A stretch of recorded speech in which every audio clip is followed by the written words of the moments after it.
Hello everyone, this is Veronica, Buzzing with V. Welcome to another video. Today's video is a craft with me. We're currently making a MemoryDex, and this is with no kit, so it's extremely difficult to do. After being spoiled with kits, it's so easy with a kit. And so I wanted to challenge myself again, to go back to when I started YouTube almost a year ago and see if I could do something without a kit. And so here we are, and this is going to be a MemoryDex for Phone Jones. This is also a VR, and please check her out. She's currently having a challenge, and I believe it's called a Halloween challenge. So you're able to do a fall or a Halloween themed MemoryDex plus a shaker. And so you'll see my shaker at the end of the video. So I purchased the cat, and it is just a foam cat with glitter on it, and it's one of those flower picks that I picked up at Michael's, and I just removed the wire from it with my, well, it's sort of like a wire cutter, and I just used it as some pliers and just pulled out the wire. So now I am gluing 2 sheets of cardstock together for my MemoryDex, and I do only own a punch to punch out the holes for the MemoryDex.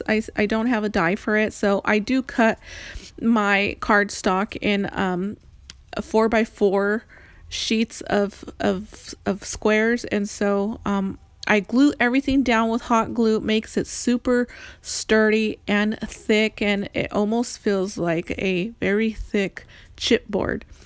And so I do cut out some of the footage to save time. You know, I do try to perfect everything, make sure everything looks up to par. And so now you see me here trying to create a scene with the cat. I picked up the spider foam. No, I'm sorry, that spider is not foam, it is felt. I always mix the two. And the felt is from Hobby Lobby. It came in a pack of spiders, different sizes. The witch hat is wood, and it's from DT. The sticker is from Paper Studios, Hobby Lobby. I love that sticker, it's vintage. And I have recently started following Phone Jones. I did find her through Cruising with Crystal, and so her challenge was, I first saw it through It's a Deal. So they both kind of led me to her channel, and I was able to catch that she loves the traditional style colors of Halloween, and so I went with it. I'm so glad I caught that, because I so would have did pastels because that is my favorite colors to craft with, and I was so overdoing the traditional colors that I was ready to start pastels, and I was going to use her challenge to start that off. And so glad I caught it in time. And so here we are. I found a scene of what I wanted, and this video almost didn't make it because I was not happy with this MemoryDex after it was done. I had to phone reinforcements and got some help through my crafty friend Diane. And so she helped me put it together, and you'll see that in the end. I show you what I do in order to salvage this MemoryDex, and it did come out nice. I was happy with it in the end. And so thanks so much, Diane, for that. I appreciate it.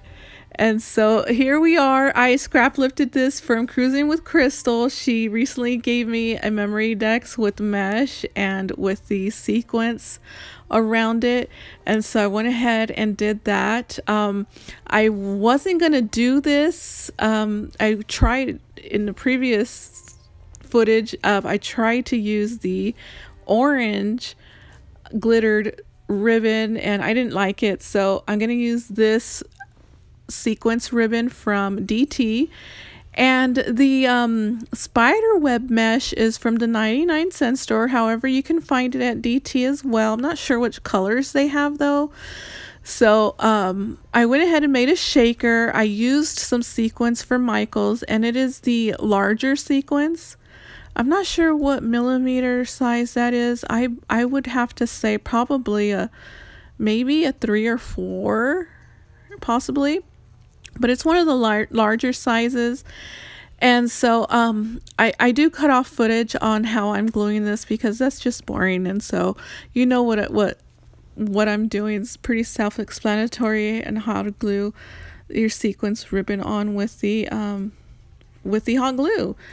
And so after that, I do cut off the excess mesh that's hanging out, and with a sequence on the border of the MemoryDex, it is hard to cut the mesh off. However, I do take my smaller scissors out and snip off whatever was hanging over.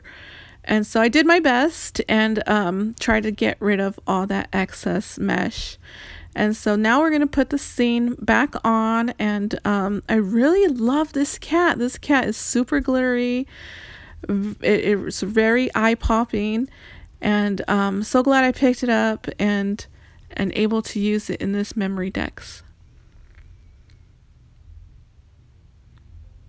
So I used the spider, but I think it needed some more color, so I doubled it and added a purple and black on top of each other.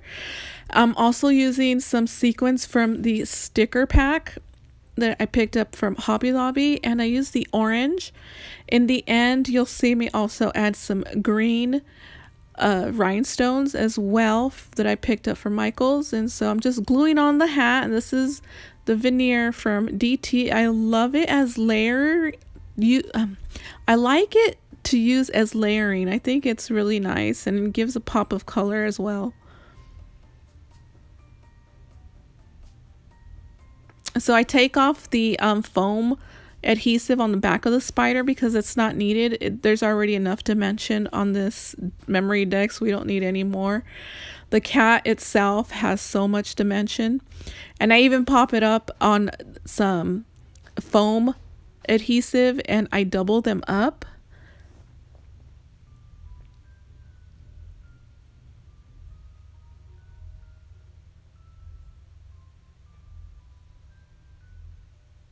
Just removing the back here, trying to prep it so I can glue it, and I do use hot glue to adhere it to the MemoryDex.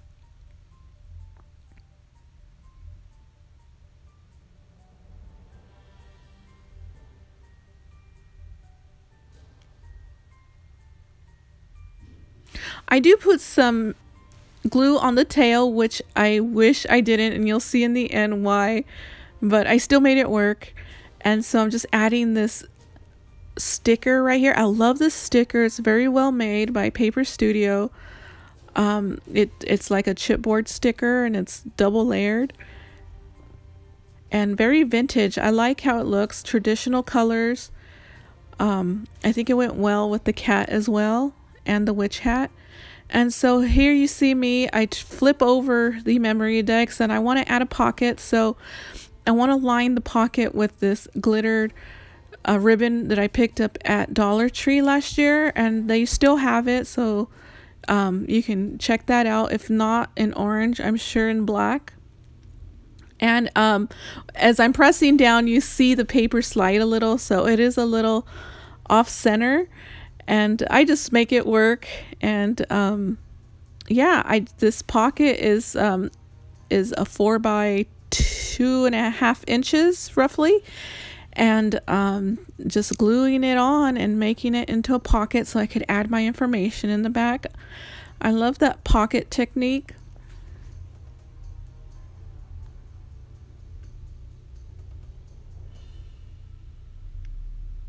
So just removing some glue strings from the front and making sure everything's on properly. And this is where I didn't like it. I really didn't like how it turned out. And I was just still going with it, trying to figure things out. add some bats to the back that I picked up from DT, hoping it'll make it look nicer.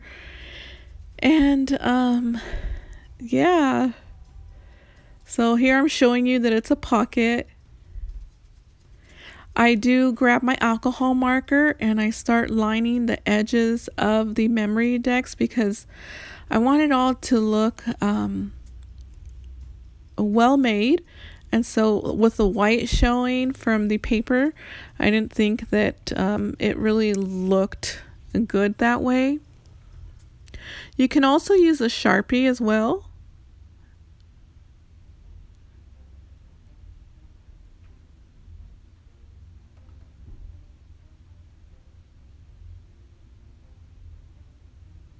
Oh, I do want to say that I picked up my MemoryDex punch from Teresa, Chasing Creativity. She is on Instagram, and she does sell products, different products like the MemoryDex punch. And so if you have anything in mind, please check her out. So here we are, you guys. I wasn't happy with that MemoryDex, and so what I did was I added eyes to the back of the cat to make him pop because he was just all black and didn't have any color. And then I added this witch broom that everyone has been making on Instagram, and I used Lily's tutorial. That's crafting with Liller. She has an amazing tutorial, so check that out so you can make a witch broom. And I think the witch brooms are really good to use as layers.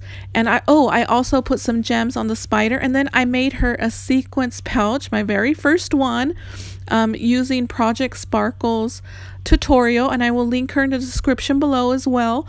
Thanks to Lily, she recommended her in her video, and so this is my first one, and I'm pretty happy with it. I wish I wouldn't add the bat sequence to the pouch because it kind of got stuck, made all the sequence in the front get stuck. So, but you know, you live and learn, and I'm sure my second one will be a lot nicer, but it still is nice. I wouldn't mind having one of these. And yeah, and I made it traditional colors, and I'm still thinking of adding a tassel or some ribbon to the corner. I'm not sure yet. And so here I'm just showing you that, you know, you can fit some items in here, whatever you'd like, all your crafty goodness in there.